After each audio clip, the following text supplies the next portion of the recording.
کہ حضرت رسول کریم نے فرمایا من بلغ 40 سنۃ ولم یغلب خیرہ علی شرہ فلیتجہز الی النار. یہ بڑی قابل غور حدیث ہے. جب میں آج اس کو پڑھ رہا تھا موضوع کے حساب سے، ویسے تو کئی بار گزری، تو یہ آپ کے سامنے رکھنے کی بڑی قابل غور ہے. یہ ہمیں تو فکر ہوتی ہے میرے سمیت کہ بچہ جی یا بچی جوان ہونے لگی ہے تو جی اس کی شادی کا انتظام کرنا ہے، اس کے لیے فلاں چیز تیار کرنی ہے، اس کے لیے نوکری کی فکر ہوتی ہے، فلاں چیز کی فکر، گھر کی فکر ہوتی ہے. لیکن کبھی اس حدیث پہ بھی غور کر لینا.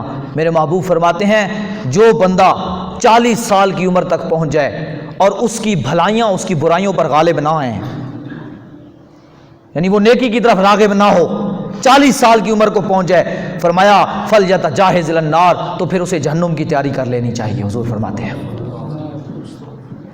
یعنی اگر 40 سال عمر بھی گزر گئی پھر بھی اس کی نیکیاں اس پہ غالب نہیں آتی تو پھر اسے جہنم کی تیاری کرنی چاہیے. حضور فرماتے ہیں یہ 40 یعنی فرمایا پھر بھی 40 سال اللہ نے اس کو عمر دیے، دانت دیے، کھا کھا کے اس کی نعمتوں سے دانت نہیں گھسے بلکہ آخر گر جاتے ہیں.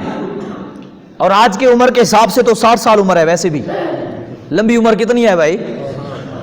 حضور کریم نے فرمایا نا، میں نے حدیث پاک آپ کو سنائی تھی کہ اعمار امتی ما بین 60 و 70، جب قیامت قریب ہوگی تو میری امت کی عمریں 60 اور 70 کے درمیان ہو جائیں گی. کتنی ہو جائیں گی بھائی قیامت کے قریب؟ تو ویسے بھی آپ تو 60-40 سے گزرے تو مطلب کیا ہے؟ بڑھاپا ہے نا، دانت گرنے شروع ہو گئے، عمر کے اندر زوال آ گیا. اور حضور فرماتے ہیں اس کے سارے اللہ کی نعمتوں سے کھا کھا کے، سارا نعمتیں استعمال کر کر کے اس میں کمزوری آ گئی، لیکن وہ رب کی طرف نہ جھکا. فرمایا پھر اسے جہنم کی تیاری کرنی چاہیے. لیکن ہمیں 40 سال کے بعد پتہ نہیں کون کون سی فکریں ہوتی ہیں، لیکن کبھی اس کی فکر نہیں ہوئی.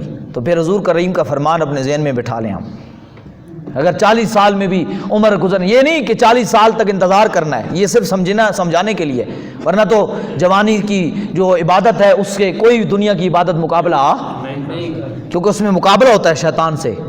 بڑھاپے میں تو پھر بھی انسان کمزور ہو جاتا ہے.